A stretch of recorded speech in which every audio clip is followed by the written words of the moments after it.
Bonsoir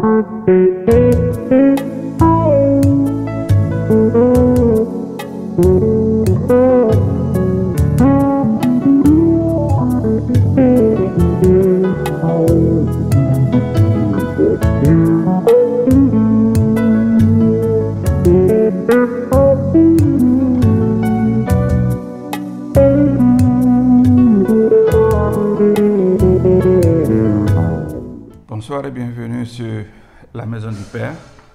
Bonsoir. Je suis Charles Aurélien et voici Ancho, mon épouse, avec qui ce soir encore nous allons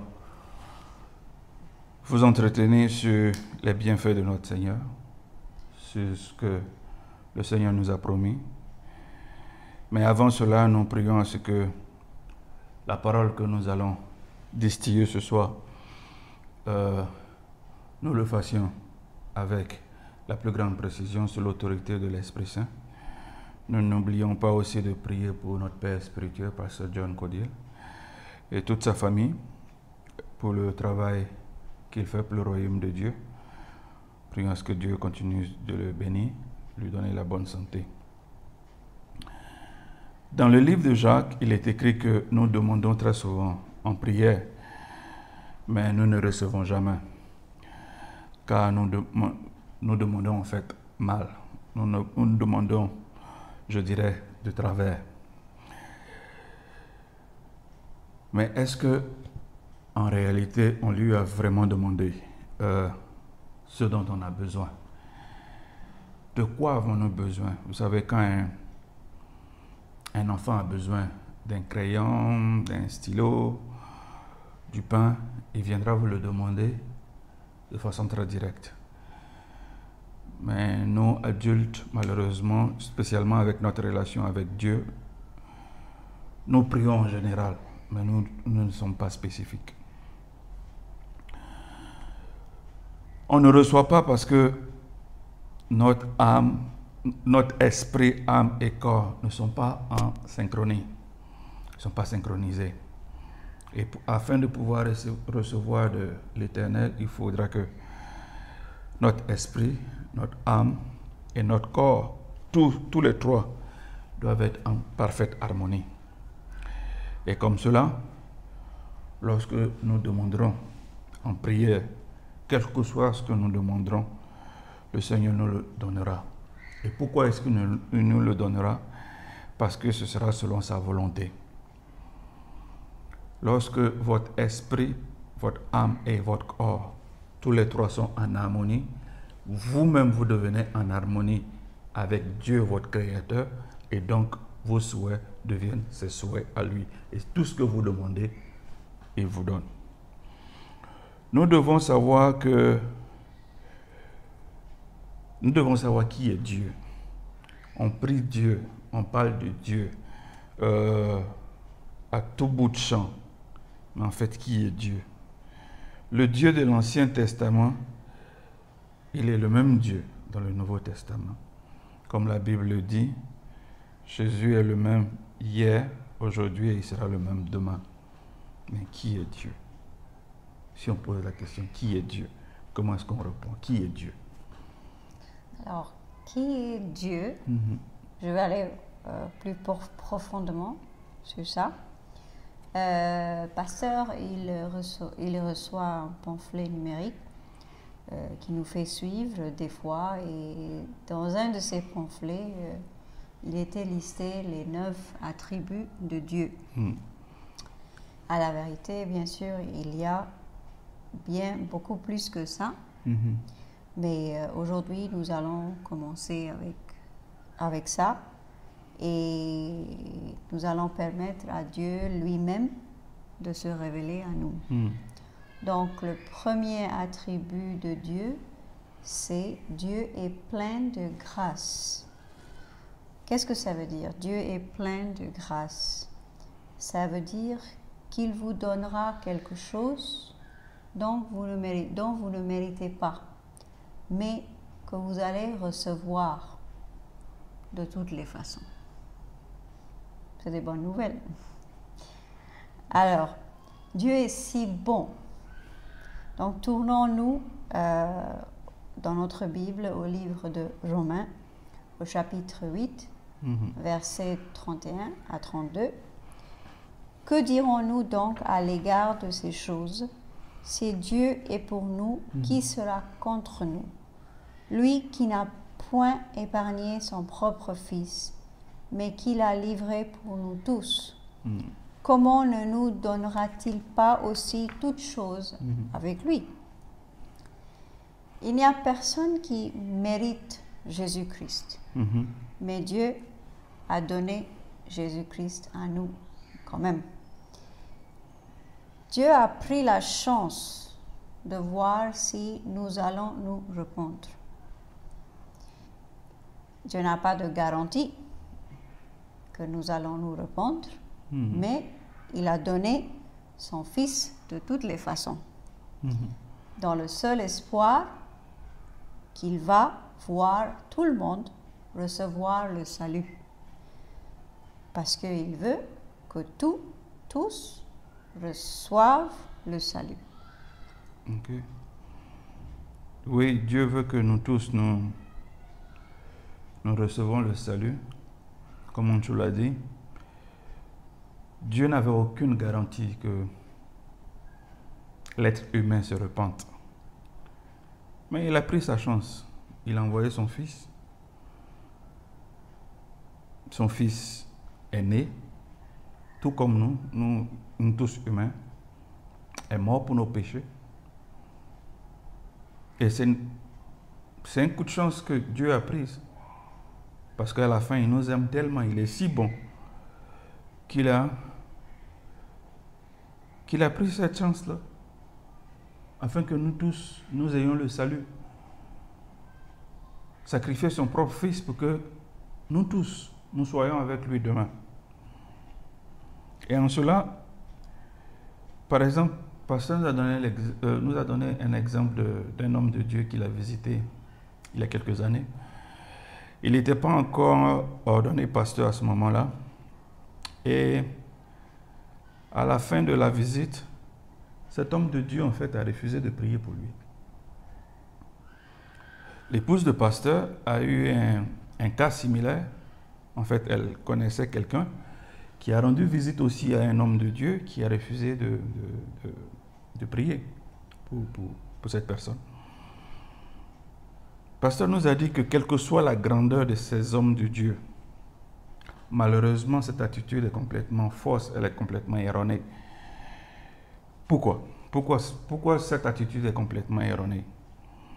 Oui, il est vrai que des fois, Dieu va nous demander de ne pas prier pour quelque raison que ce soit. Mais, comme on vient de le dire, parce qu'il veut que tous nous ayons le salut, il veut que tous nous nous repentions de nos péchés. Alors, si personne ne prie pour nous, comment est-ce que nous allons avoir la repentance? Nul ne doit refuser de prier pour quelqu'un d'autre. Nul ne doit refuser de prier pour quelqu'un d'autre. Quand on regarde dans la Bible, il y a des cas où on a vu que Dieu, le Dieu que nous prions, il n'est pas aussi rigide. Abraham, pour commencer par lui, a, on va dire, négocié avec Dieu. Oui. Fait une négociation et a réussi à changer la décision de Dieu. Moïse a négocié avec Dieu. Et Dieu s'est même répandu à la négociation de Moïse. Ces deux hommes inscrits dans la Bible, vous vous rendrez compte qu'ils ont pu négocier de cette façon avec Dieu parce qu'ils ont compris plutôt que le Dieu que nous prions est un Dieu plein de grâce. Amen. Que quel que soit ce qu'il se passe, sa décision n'est pas finale. Sa décision peut changer. Dieu est plein de grâce. Pasteur, lui aussi, des fois, il lui arrive de négocier avec Dieu. Des fois, il gagne. Des fois, il perd. Mais quelle que soit la situation, ce n'est pas une situation de rigidité où Dieu déclare et exécute. Non, c'est une situation où quelque chose est déclaré, mais comme Dieu est un Dieu juste, si nous lui apportons les raisons justes, il n'y a pas de raison en ce que cette décision ne soit pas changée. Ancho a lu tout à l'heure le chapitre 8 de Romains, que je vais relire encore une fois. Que dirons-nous donc à l'égard de ces choses? Si Dieu est pour nous, qui sera contre nous? Lui qui n'a point épargné son propre Fils, mais qui l'a livré pour nous tous. Comment ne nous donnera-t-il pas toutes choses avec lui? Dans le chapitre 7, avant ce chapitre-là, l'apôtre Paul nous dit par exemple qu'il fait des choses qu'il ne doit pas faire et que ce qu'il doit faire, il ne les fait pas. Qui va le sauver, pauvre homme qu'il est? Mais Dieu soit loué à travers Jésus-Christ, car Jésus-Christ est la seule personne qui peut nous sauver. Amen. Amen. Nous allons regarder maintenant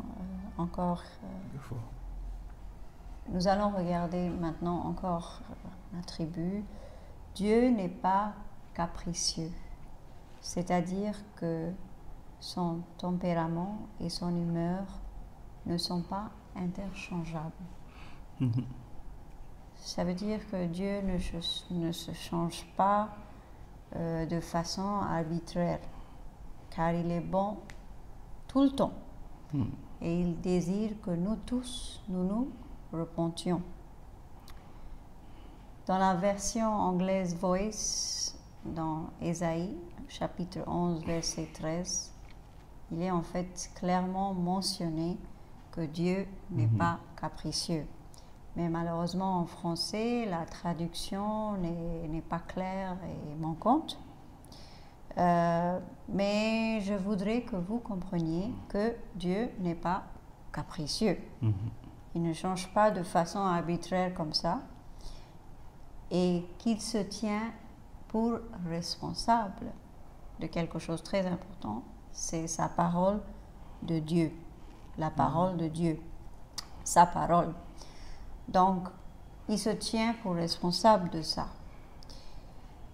Quand Dieu vous dit d'être parfait, il ne dit pas ça juste comme ça, d'être parfait. Il dit ça parce que d'abord lui-même, il est parfait. Et donc, il espère que vous aussi, vous teniez responsable de la parole de Dieu. Dieu sait que nous allons pécher, bien sûr. Il n'y a personne qui ne pêche pas, donc Dieu sait ça déjà. Mais il nous aime de toutes les façons. Tout à fait. Même quand on pêche, il nous aime, mais il n'aime pas les péchés. Il nous aime, il n'aime pas les péchés. Et parce qu'il est plein de grâce. Mais ça ne veut pas dire que maintenant on a une licence pour pécher. Mais par cela, nous pouvons comprendre la nature gracieuse de notre Créateur. Pasteur a pris un exemple d'un bébé dans notre église qui s'appelle elle est une fille. Elle s'appelle Michel, elle est la sœur, elle est le bébé d'une de nos sœurs qui s'appelle Shalini. Et en ce moment, elle est en train d'apprendre à marcher. Et nous tous, on a vu bébé Michel tomber. Et bien sûr qu'elle tombera encore parce qu'elle est en train d'apprendre à marcher. Mais un jour, elle y arrivera à marcher. Elle y arrivera sans tomber. Et c'est dans cette même façon que nous devons nous comporter dans notre marche avec Christ. Un jour, nous serons parfaits. Parce que Dieu même, il parfait toutes les personnes qu'il appelle. Ça, c'est ce que la parole de Dieu nous dit. Donc, on n'a pas à inquiéter. Mais nous devrions être comme des bébés Hmm. dans notre marche avec Jésus-Christ. Non, on va tomber. Bien sûr, on va tomber.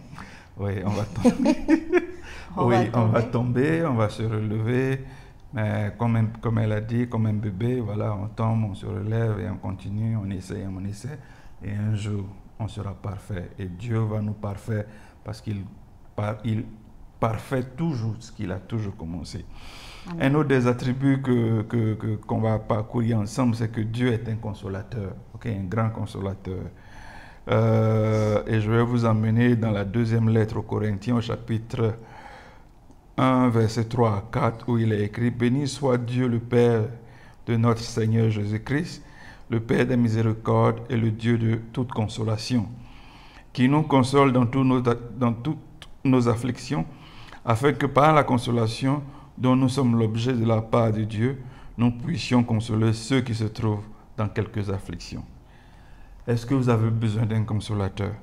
Alors, Dieu vous le pourvoira. Et son nom, c'est l'Esprit Saint. Mais il vous faut vous consoler vous-même dans la parole de Dieu. Rappelez-vous, le roi David, il s'est consolé dans la parole de Dieu lorsque son propre fils était à sa recherche et prêt à le tuer. Mais il s'est consolé dans la parole de Dieu. De même, dans la lettre aux Thessaloniciens au chapitre 4, versets 15 à 18, il est écrit ceci. « Voici en effet ce que nous déclarons d'après la parole du Seigneur. Nous les vivants, restés pour l'avènement du Seigneur.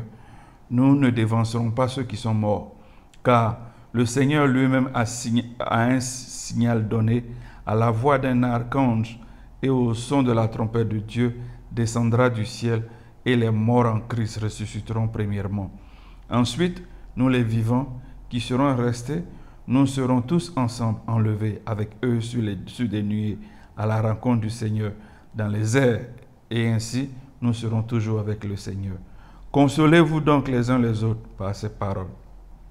Le pasteur nous a demandé quelle a été la dernière fois que nous avons été consolés par ces paroles. À la vérité, jamais. Aucune personne humaine ne nous a vraiment consolés par ces paroles parce que peut-être personne ne le savait ou alors personne ne savait comment le faire. Lors de l'enlèvement, si nous sommes encore en vie, la parole de Dieu nous dit que les morts en Christ, les morts, nous dévancerons après le signal du Seigneur. Et ça, c'est une bonne nouvelle. Amen. Nous serons donc sains et saufs du jugement à venir, car ce jugement-là, il vient à grands pas. Amen. Donc on va continuer un peu sur le sujet de jugement, juste un peu. Lorsque pasteur était encore musulman, 5 fois par jour, il faisait ses prières et dans cette prière, il disait que Allah était le maître du jour du jugement. Mais quand il s'est converti, quand il est devenu chrétien, il s'est rendu compte que nous n'avons plus ce jugement car Jésus a déjà payé le prix. Il avait payé ce prix. Ce que pasteur veut dire, c'est que nous sommes redevables de chacun de nos maux. Le maître de ce jour du jugement, il est notre consolateur et il est plein de grâce. Et votre nom, si votre nom est dans son livre, vous êtes saints et saufs de la vengeance à venir, parce que Jésus a payé ce prix pour vous. Lisons dans le livre de Romains, chapitre 5, versets 8 à 11. « Mais Dieu prouve son amour envers nous en ce que lorsque nous étions encore des pécheurs, Christ est mort pour nous. À plus forte raison donc, maintenant que nous sommes justifiés par son sang, serons-nous sauvés par lui de la colère. Car si, lorsque nous étions ennemis, nous avons été réconciliés avec Dieu par la mort de son Fils, à plus forte raison, étant réconciliés, serons-nous sauvés par sa vie. Et non seulement cela, mais encore nous nous glorifions en Dieu par notre Seigneur Jésus-Christ, par qui maintenant nous avons obtenu la réconciliation. Le seul vrai Dieu présidera le jour du jugement. Et son nom n'est pas Allah. Son nom n'est pas Allah. Jésus nous a donné le salut de la vengeance de Dieu et nous devons le croire. Dans la même lignée, je vais vous envoyer au livre de Galates, au chapitre 3, les versets 13 à 14, et qui nous dit ceci. Christ nous a rachetés de la malédiction de la loi, étant devenu malédiction pour nous, car il est écrit, maudit est quiconque est pendu au bois, afin que la bénédiction d'Abraham eût pour les païens son accomplissement en Jésus-Christ, et que nous récusions par la foi l'Esprit qui avait été promis. Jésus est devenu une malédiction pour nous tous, afin que nous héritions des promesses que Dieu a données à Abraham en son temps. Toutes les autres malédictions en action dont nous savons l'existence dans la Bible nous ont été retirées, ont été annulées à la mort de Jésus à la croix, lorsqu'il a dit « c'est fini ». Il nous faut choisir Jésus, ou alors je dirais « choisissez Jésus », parce qu'entre eux et moi, on a déjà choisi. Choisissez Jésus et votre vie ira pour le mieux. Même dans l'adversité, choisissez Jésus. Joseph, le père de Jésus, a fait un rêve quand Marie était enceinte. Et il s'est enfui en Égypte. Mais c'est Dieu qui l'a envoyé en Égypte. C'est Dieu qui l'a envoyé là-bas. De même, dans le livre de Daniel, on lit que les amis de Daniel, Shadrach, Meshach et Abednego, ont été jetés dans la fournaise. 3 personnes. Mais soudainement, il y a eu un 4e qui est apparu dans la fournaise. Et cette 4e personne n'était rien d'autre que le Seigneur Jésus-Christ lui-même. Alors des fois, il faut savoir que Dieu sera avec vous, même dans le feu. Vous irez dans le feu. Vous allez traverser des choses pas possibles. Mais il faut vous rappeler que Dieu est avec vous. Ce feu-là ne vous touchera pas, ne vous tuera pas. Il ne vous brûlera même pas. Et vous allez sortir sains et saufs de l'autre côté. Jésus a fait tout ce qu'il devait faire. Tout ce qu'il devait faire pour le salut de l'espèce humaine, Jésus l'a fait. Et il nous a appelés Ecclésia, qui veut dire l'Église. Il ne vous faut donc pas avoir honte au jour du Seigneur, au jour du jugement dernier. Parce que ce jour-là, tout le monde sera présent. Et Dieu, notre Père, posera la question. Il ne nous faut pas avoir honte parce que tout le monde sera là. Le Seigneur revient. Il arrive très bientôt. Et c'est ce que nous appelons l'enlèvement. Et pendant cet enlèvement, nous serons avec le Seigneur. Et nous serons avec le Seigneur pour toujours. La semaine dernière, pasteur a lu Éphésiens, le chapitre 4, les versets 25 à 32. Et je voudrais qu'un jour relise ça encore une fois pour nous.